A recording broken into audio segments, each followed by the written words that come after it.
Николай Хаджигенов е адвокат, общественик и блогър, както е написал сам в представянето си в личния си блог.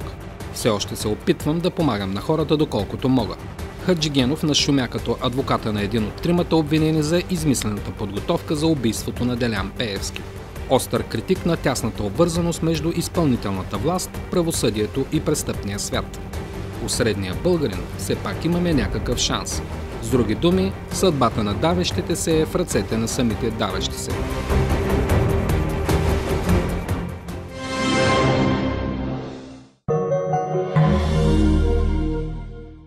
Господин Хаджигенов, днес има един протест на съдиите от районния съд.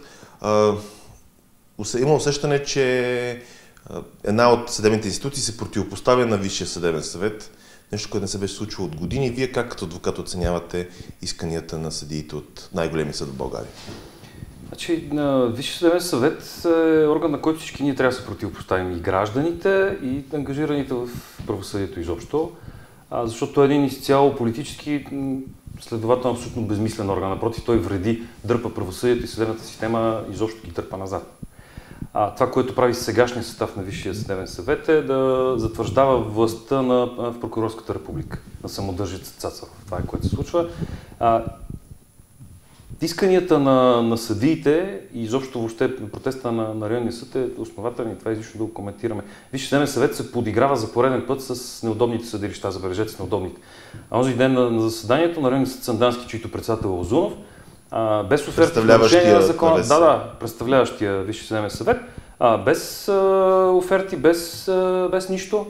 При това, доколко аз ще трябва трудно да чета протокола, смяна на ламинат, климатици, при положение, че ремонтът правим преди 5 години. Също време в районния съд, особено в наказателната му част, е невероятна кочина. Той не е пипан от как е построен. Деловодителите и съдебните секретари, аз прочетах, взимат ужасяващо смешни заплати. Ужасяващи заплати просто. А работата е огромна. Един граждански съдия в районния съд има около 1600 дела на година.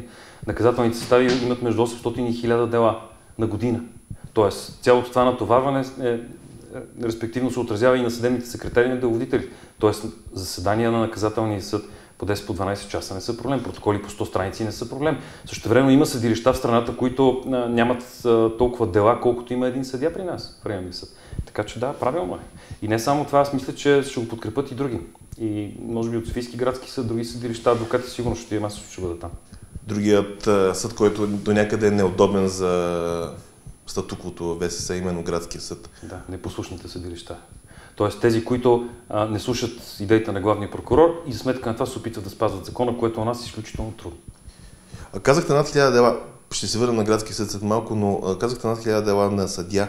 Това не се ли отразява... около 1600, не се ли отразява и на самите граждани? Им пред качеството на работа на самите съдии. Не е ли много?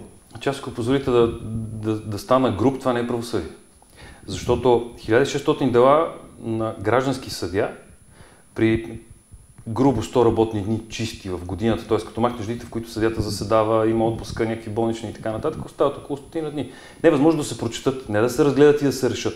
Не е възможно да се прочитат 1600 дела. Особено гражданските дела, те доста често са на колички, още на ниво районен съд. Също става просто по същия начин се съдят нещата и с наказателните дела. Там е още по-сложно, защото наказателното дело може да приключи във всеки един момент. Тоест, съдията не може да влезе в зала без да е изчел цялото дело, да знае какво се е случило с него и там говорим за дела от порядъка на около 800 на година, при същите 100 работни дни. Тоест, това е невероятно. Има съдилища у нас, които нямат толкова дела, колкото у нас има един съдия в районния съд. Това е жалко. Тоест, ние у нас имаме нужда въобще да се случи правосъдието на ниво районен съд у нас, чисто механично съдебните състави да се умножат по 3. И след това вече да се намерят административни механизми, за да се облегчат нещата. Тоест има нужда от огромно количество съдебни секретари и деловодители, т.е. всичките тия хора, които крепат процеса до там, че той да влезе в зала и да се развие като истинско правосъдие. Добре, но все пак има така нареченото правителство на съдебната система, Висшия съдебен съвет. Там има съдийска квота, съдийски пленум. Защо тези хора не решават тези проблеми? Защото не могат. Значи, това, което направиха от цялата правосъдна реформа, която създаде Христо Иванов и неговия екип, те взеха най-безболезнената част, разделиха Висшия съдебен съвет на две.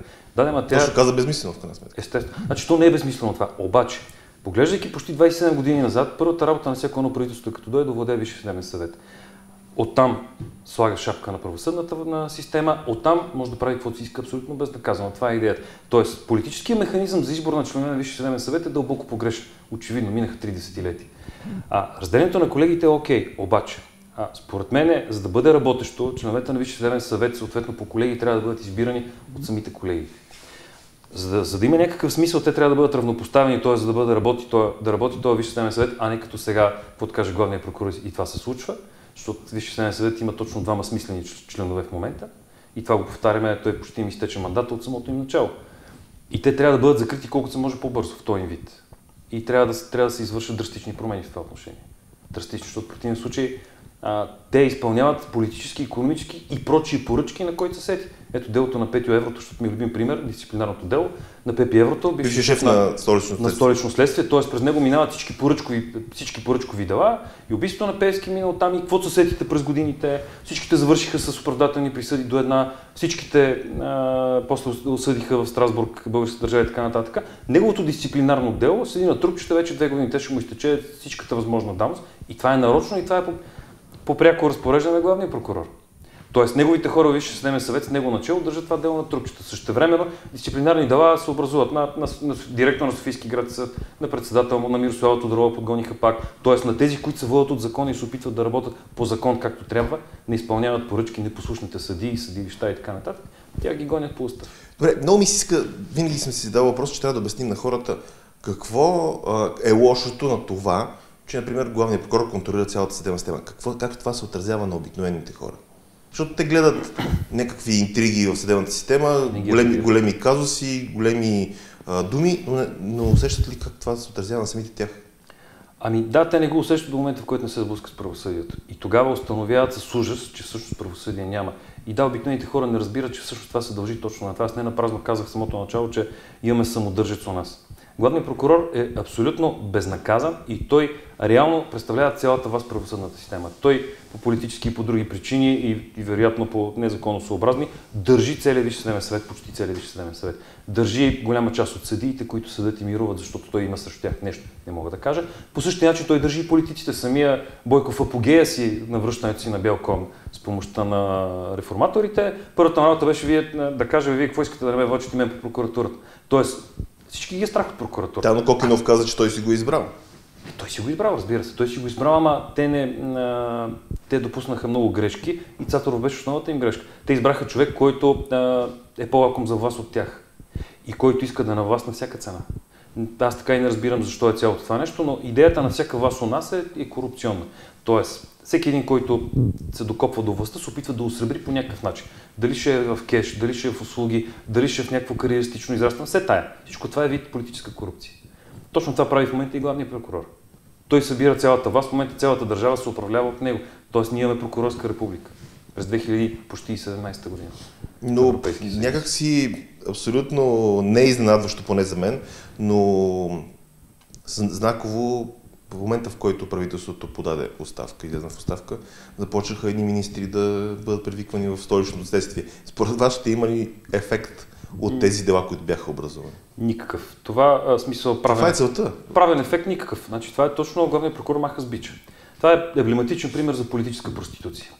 Главният прокурор, ергопрокурор, подчинената на прокуратура, си ляга с всяка власт, докато е на власт и обръща гръб в момента, в който тя е паднал от власт. И в момента той прави точно това. Пляска с бича и показва на всички къде им е място и че всъщност той командва и ще става каквото той каже. Идеята на такова нещо, естествено, аз нямам представа какво точно му случва в главата на главния прокурор, но идеята на цялото това нещо е винаги една и тя е някакъв вид корупция. Самата власт, заради самата власт, това вече е вид корупция. И това в една демократична правова държава не може да се случва. Или не би трябвало да се случва. Добре, главен прокурор ли е капо до тюти капи или той по някакъв начин също е зависим и е държан на каишка? Изкушавах се да мисля в началото на мандата му, че обичайната такава практика, главният прокурор поне до сега, всеки един от главните прокурори у нас е бил държан на каишка от някои и така нататък. Тук, ако можем така да го кажем, главният прокурор е пазител на злото, на политическото зло у нас, защото това не е пазител на закона както трябва, се превърна в зло за 4 години. Самия той. Това е което се прави. У нас няма нито едно дело, което да е излезнало, освен шумните акции тип Цветанов, просто са малко по-редки, сметка на това са по-шумни и по-цветни. И това е. Няма нито едно излезно дело. И няма и да излезе, защото целта не е правосъдие.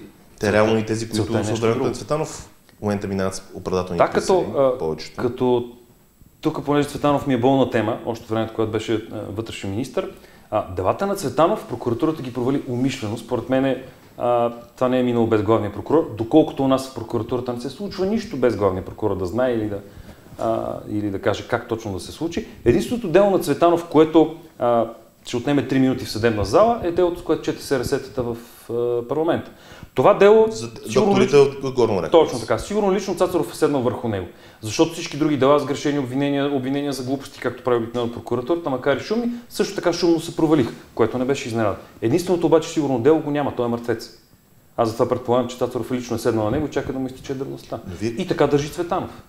Но вие казвате нещо много страшно. Казвате, че прокуратурата нарочно проваля дела, за да може, ако се може да ги прекрати. Така точно така. Да, защото... Работи лошо, за да има възможност да го прекрати.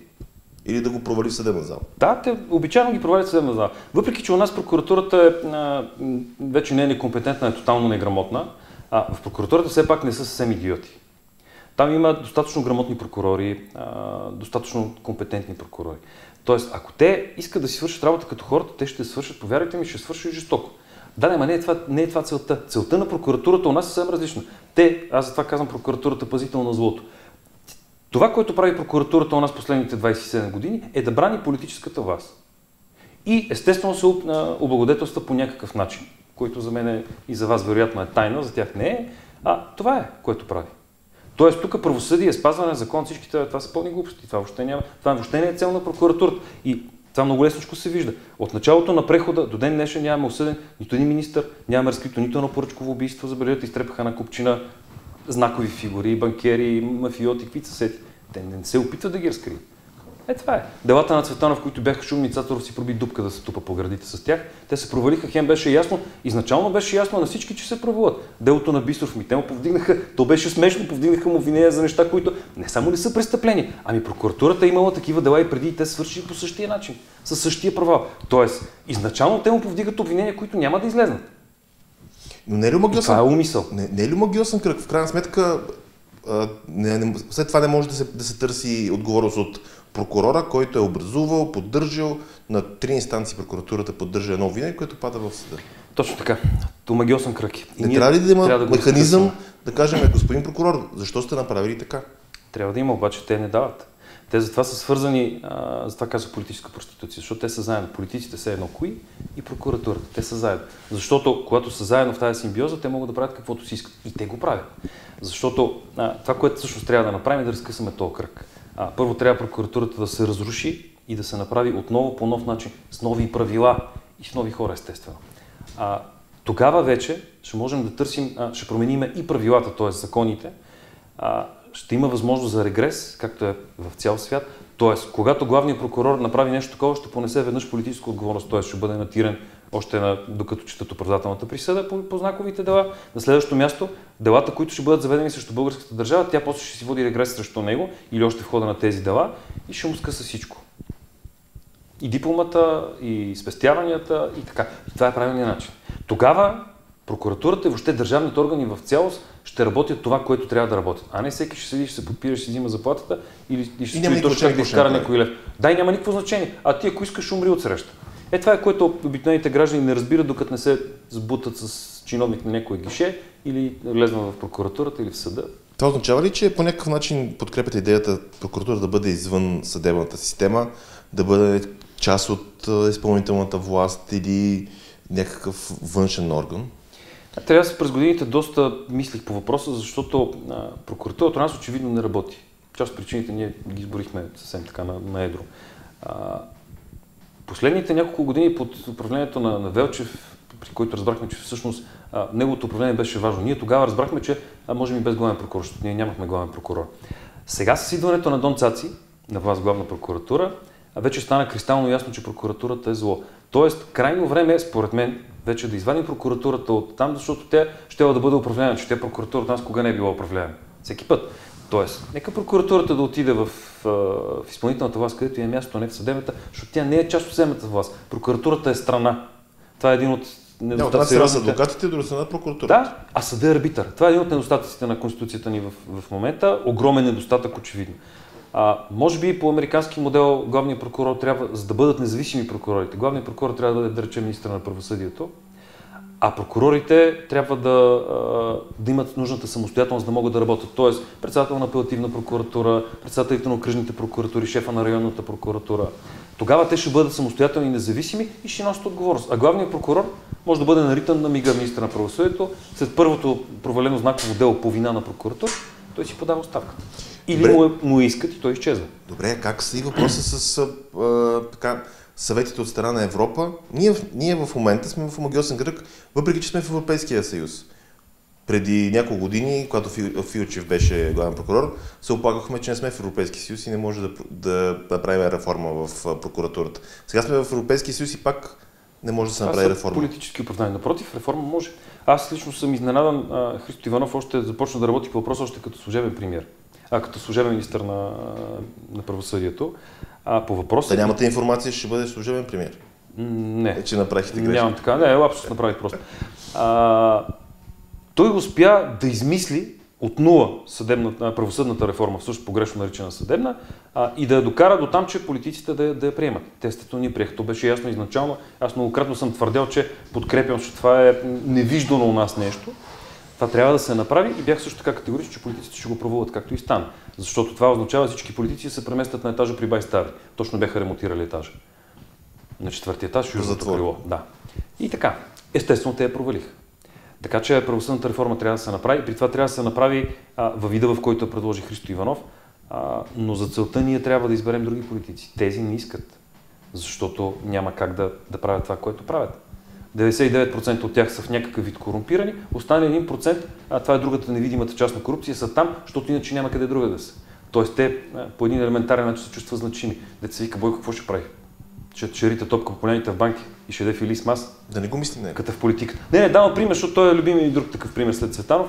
Нали? Това важи и за тия няколко депутати, които, да речем, не са пряко корумпирани във вида пари в брой или услуга в брой или нещо друго, което се осребрява. Те са корумпирани с поста си. Да, те са корумпирани с поста си. Това също е вид корупция. Това е издигане в очите на слепите, но за някой е важно. Добре, но оставате впечатление, че докато при няколко години имаше някакво търпене на какво ще каже годишният доклад на Европейския съюз, сега никой не му пука. Да, никой не му пука. Защото същото нещо стана и по време на протестите срещу безумното правителство на Орешарски. Властта в един момент установи, че може просто да игнорира всичко.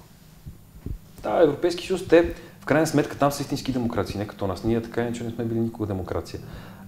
И те не могат да допуснат твърдо вмешателство, от каквото ние имаме нужда всъщност, защото това не е демократично, това е тоталитарен метод на управление.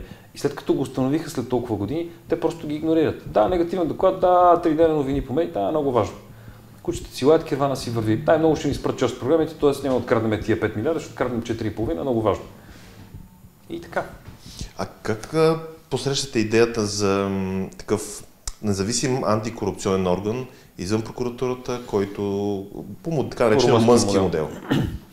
Според мен това ще бъде едно работещо нещо у нас. Защото ние имаме нужда от това. Той не напразно Цацаров направи всичко, за да няма такъв отдел.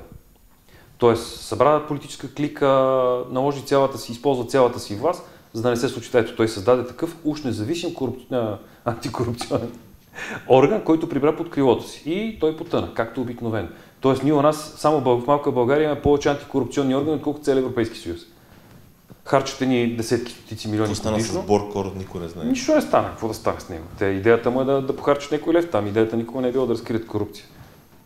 Те у нас, където и да погледнеш, когато и посока да погледнеш, навсякъде има корупция. Тоест, като почнем от обикновения милиционер на ъгъла, да седи с секачката и свършиме с Министерски съвет, у нас е пълно с корупция.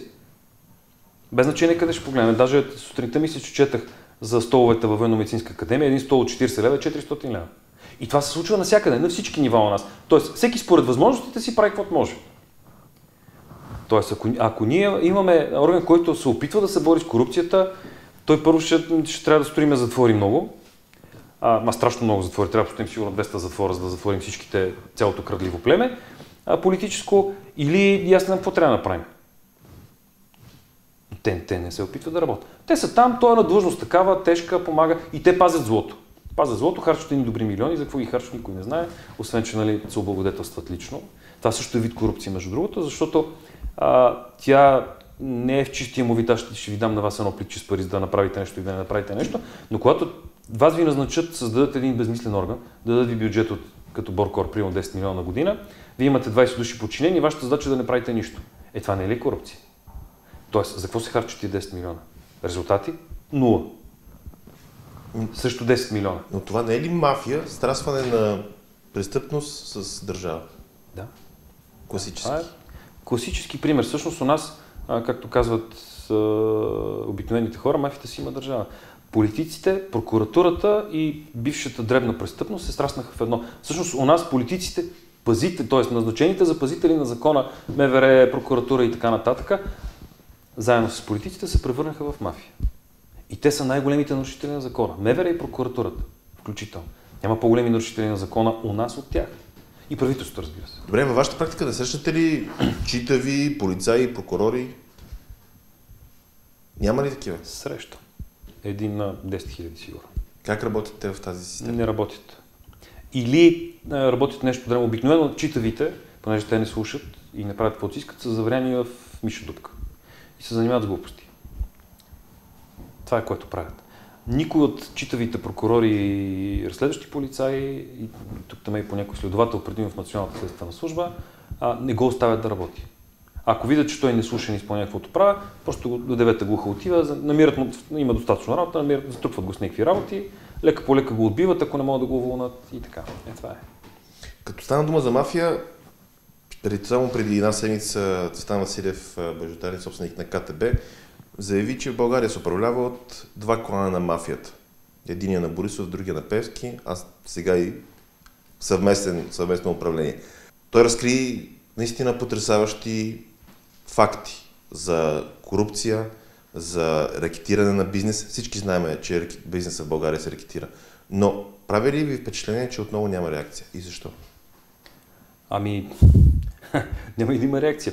За мен лично последния път Цветан Василев каза нещо, което може би много давно трябваше да каже. Той каза, аз плащах на властта. Значи това, дето на него са го натискали, сигурно са го натискали. Ама аз не съм смисъл, нали, натиск има у нас, бизнесът се мачка, естествено, и им се взимат пари. Но той... Но е било по договор, така да кажа. Да, по взаимно съгласие е било. По мое мнение, нали, аз няма как да знам какво се е случвало, но съдейки от това как КТБ израсна от нищо и стана банка номер 1 в България, там бяха всички държавни пари, той се разбираше с всяка власт, нали, било е по взаимно съгласие. Но той каза нещо много важно. Аз плащах на властта. Аз. И властта го игнорира. От това по-голямо потвърждение няма. Всичките тия милиони, за които го съдят, които са смешни, нали, една касирка на гръб изнесла едно пари, всъщност, ако приемем, че те са верни, значи тия пари са отишли там. Ето той последния път извади някакви документи, т.е. как стават рушветите. Той нарисува схемата. Да, какво нарисува? Той каза, ето аз направих това, Бойко ми изпрати човека в някои от всичките заводи, не му запомних името. Аз го назначих, след 3 месеца той напусна, аз му изплатих дяла, значи той влезе срещу 1000 лева, аз му изплатих 25 милиона. Това какво е? Това е рушвет, директно. Рушветите много давно не са вече пари в брой, най-малкото в тия размери, в които той говори стотици милиони, нали? Няма такива пари в брой. И те трябва да отварят влакова композиция. Ако говорим за пари в брой, после чудят какво да правят с тях. Така че вече нещата стават една идея по-интелигентно, но те са очевидни. Очевидни са. Хванат някой от гората, при това забележете, не някой хванат от гората. Той, дето не само ритъм мъчле с Борисов, той, дето му разбива главата, става съдружник на Цветан Василев. Той, нали, ако тръгнем да ги съпоставяме, такъв човек как ще стане съдружник на Цветан Василев? Изобщо. Той не е единственото достоинство, че е ритъм мъчле с премиера, нали? Нищо друго. Изведнъж този човек се да забогатява с 25 милиона. По същия начин с Талийски, и с Тори, и с Соня. Въобще на аз конкретните факти Цветан Василев си ги излага. Но това са ужасяващи факти. Хубавото е, че тия неща, които той казва и които доказва, се виждат в Европейски съюз. И рано или късно нас просто ще ни изритат от Европейски съюз, което за нас обикновените хора е лошо. Защото ние сега се държиме да не сме Северна Корея или Ердоганова Турция или Путинова Русия, само благодарение на Европейски съюз. В момента, в който го махнем, ние тук си се превръщаме в Путинска СССР в нашите си мащаби. Това ми е основният въпрос, който си задавам. Какъв е изхода? Как се намери решение на скъсване на този обръч? Решението е в нас, гражданите. При това не е 2 часа на ден разходки по паветата, в извънработно време и не пречики на никого реално, освен на движението в София. Аз още тогава на 3-ти месец казах, че протестът трябва да ескалира. Защото аз просто ни игнорирах. Значи, протестът трябва да ескалира и при това не си представите революция, мандри, реки от кръв и така нататък. Протестът трябва да ескалира и трябва да ескалира елементарно. Значи разходките трябва да са сутринта от 6 часа, трябва да се блокират всички пътни артерии, всички държавни учреждения, включително Министерски съвет, парламент и така нататък. Нищо друго, това е достатъчно. Ден, 2, 3, 5, 10 ако трябва. Тоест ние да затворим гражданите, да затворим държавата, да изритаме от нея политическата мафия и да го направим както трябва. Да, малко е на сила. Да, ама любимият пример е Гърция и Италия. Там буквално за един ден къртат паветата.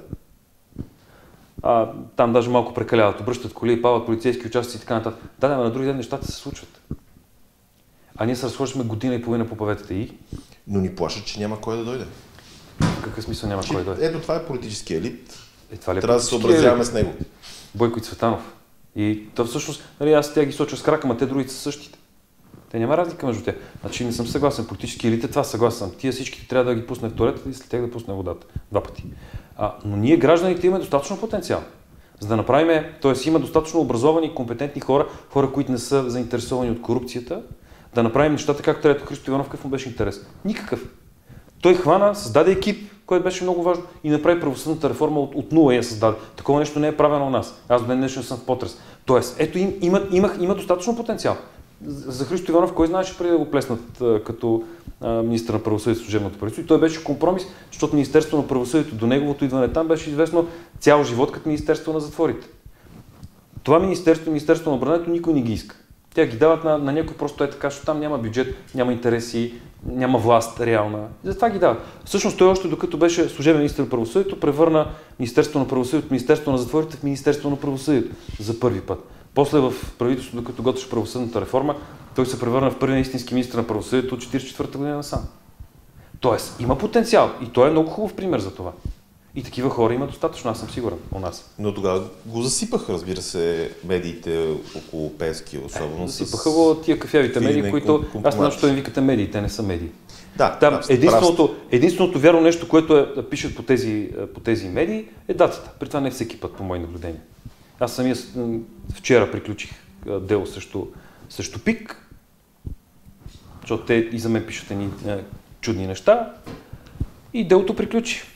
Като всяко едно от делата срещу тия кафявите, аз знам какво са, дезинформационни агенции, то приключва по един и същи начин. Единството вярно нещо в публикацията е датата, евентуално. И така че нормално е. Още повече, вижте, у нас политическата мафия си създаде тези медии. Създаде си. Защото ако имаме истинска свободна журналистика, каквато трябва да имаме, тя е винаги критична към властта, защото това прави медиите четвъртата власт. Когато те са критични, гледат властта под лупа, намират недостатъците, сочат ги с крак, тогава всичко е наред. Понеже това у нас спря да се случва, те не само овладяха малкото свободни медии, създадаха си рупор, информационен, дезинформационен рупор на властта. И те, пеевските медии и недялковите медии, защото те май сега се разделиха, всичките те са с властта, няма значение кое е тя. Днеска са тия, ние сме с тях, утре са уния, ние сме с тях. Това е. Това не е медия. Отгоре в парите, вероятно. Естествено. И това е част от политическата корупция, за която говорим. Защо медия е заедно с правителството? Това е комунизъм. Само по времето на комунизма, на фашизма и на прочие тоталитарни режими, медиите са с правителството. В нормалния, свободния свят медиите са винаги срещу правителство. Винаги те са опозиция. Те са коректив на властта и това всъщност им дава силата те да бъдат четвъртата власт. Медиите свалят правителство, убиват банки и така нататък. Но медиите, истинските медии, а не като у нас убиха Пеевски, той възкръсна, посочи си убийците и така нататък. То дори не е смешно вече това.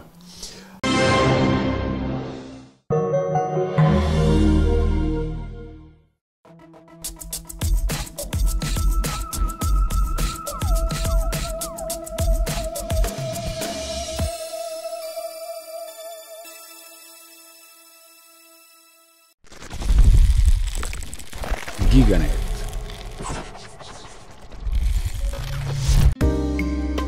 Ресторант Хасиенда. Насладете се на изисканите и вкусни ястия от европейската и интернационална кухня, съчетани с любезно и професионално обслужване. Новият и модерен ресторант е обзаведен с стилни мебели, вдъхновени от градския стил от средата на миналия век, перфектно съчетани с иновативен и уникален дизайн.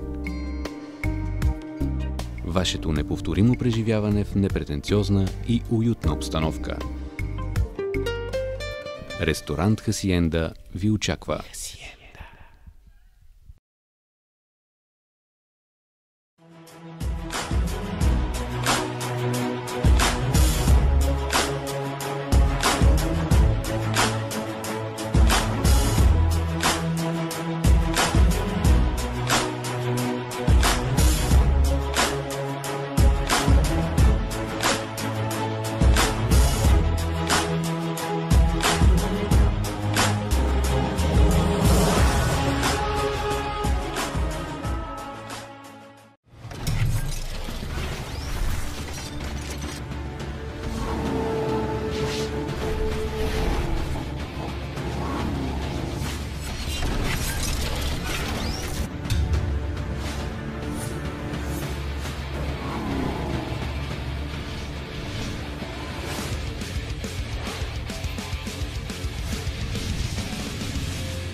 Архитектурен паметник на културата е приютил бутиковия хотел-ресторант City House. Уютната хотелска част предлага 15 двойни стаи с всички съвременни удобства. Ресторантът на хотела предлага богато меню от интернационални специалитети и традиционни български ястия, задоволяващи и най-изискания вкус, а за най-малките гости е на разположение чудесен детски кът. Хотел-ресторант City House – удобство и аристократичен стил. Искате да имате къща сред природата, където да си прекарвате свободното време? Или имате място и спешно ви трябва фамилна къща? И да не е много скъпа, разбира се. Rich House е вашият партньор в това начинание. Rich House предлага специална оферта за фамилна къща без основи до груб строеж с керамиден покрив, улуци и дограма. Цените са от 24 999 лева с ДДС в зависимост от квадратурата. Инвестирайте в своето бъдеще на изгодни цени. Rich House ви гарантира сигурност и удобство.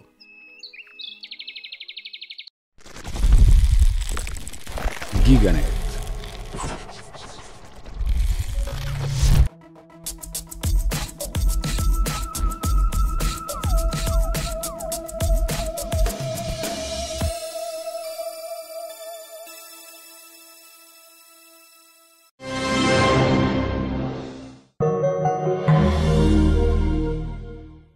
Добре, но казахте, че трябва да бъде изметен политически елит. Същото послание е и на Слави Трифонов, но в един момент той, мое лично мнение, отново се обвърза по някакъв начин с това политическо стъпво. Мая Манолова, срещи с Цацаров, били на едно мнение по въпросите, по кой въпрос, че няма такава държава ли? Много бях потресен от това, че Слави Трифонов е на едно мнение с главния прокурор, при положение, че главният прокурор е главното зло в републиката в момента.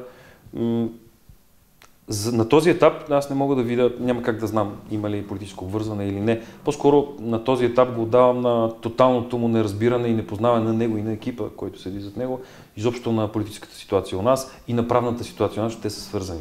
На това го отдавам на този етап. Той залитна в една безкрайно грешна посока. От една страна референдума до Брекзита, референдума е нещо, което всички ние мислехме, че може да работи добре, защото работи в Швейцария. След Брекзита и след нашия референдум разбрахме, че всъщност референдумите работят в целия свят единствено в Швейцария. И почти никъде другаде. И Слави Трифонов залитна и сега прави нещо ужасяващо. Той се опитва да наложи диктатура на пролетарията. Ние това сме го яли вече, при това сме го яли десетилетия. И това не е правилното нещо. Точно както беше и в Брекзита. Нали? Мина Брекзита, там наложиха диктатура на пролетарията и резултатът е какъв? Великобритания от трета-пета сила в света се срина отиде на майната си. Нещо повече. Те в момента продължават, вчера с нощи гласуваха долната камера на парламента, извън от Европейския съюз. Те ако излязат, това мине и през горната камера, което така като гледам сигурно и ще мине за мой ужас, това Европейския съюз ще го преживее без проблем. Великобритания обаче ще се върне сигурно 300 години назад. Те в момента, буквално за един ден след Брексита се върнаха 100 години назад. И ако излезнат, те ще се върнат поне 300 години назад. И аз с огромно удоволствие очаквам да си изгонят емигрантите, да ги видя какво ще правят без емигранти. Както и да е. Въпросът е, че това се опитва да направи в момента Слави Трифонов.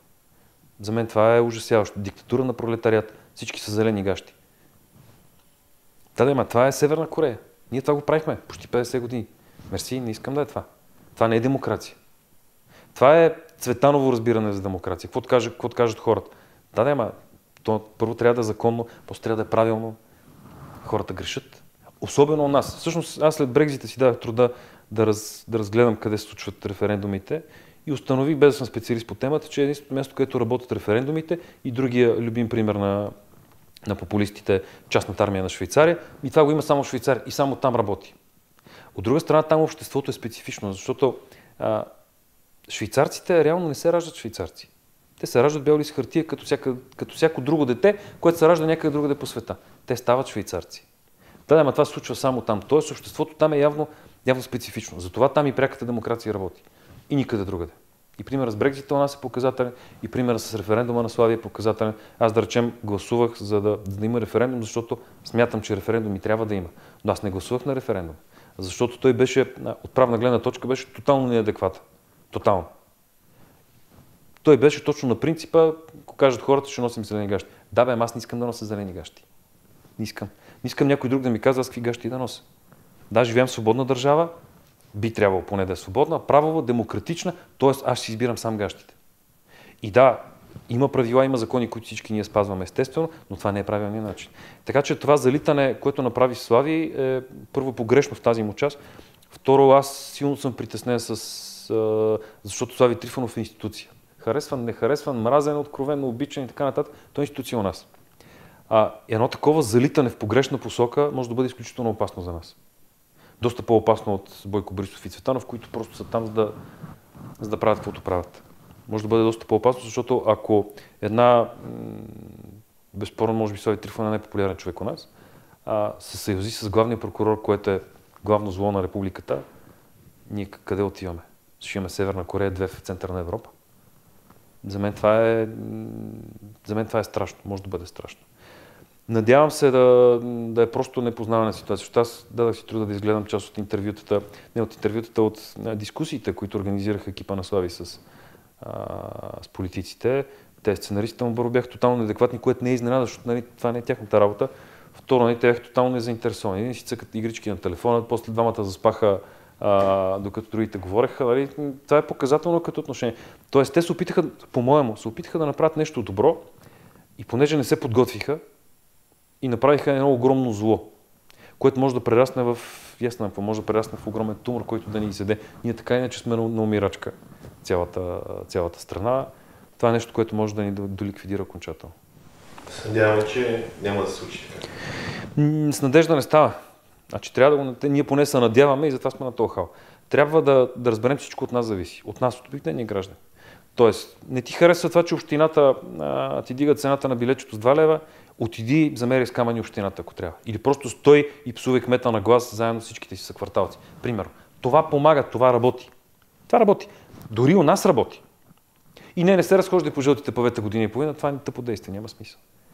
Това трябва да осъзнаят хората у нас. Когато осъзнаят, че всеки един обикновен човек от Баба Пена на село до най-важният човек в големия град, всъщност реалната сила е в тях. Когато тези двама души излезнат и застанат пред институциите и кажат, не, ние не искаме това е начинът. А не зелени гащи, главен прокурор, Майя Манолова и така нататък, което са глупости на търкалете без извинение. При това опасни глупости.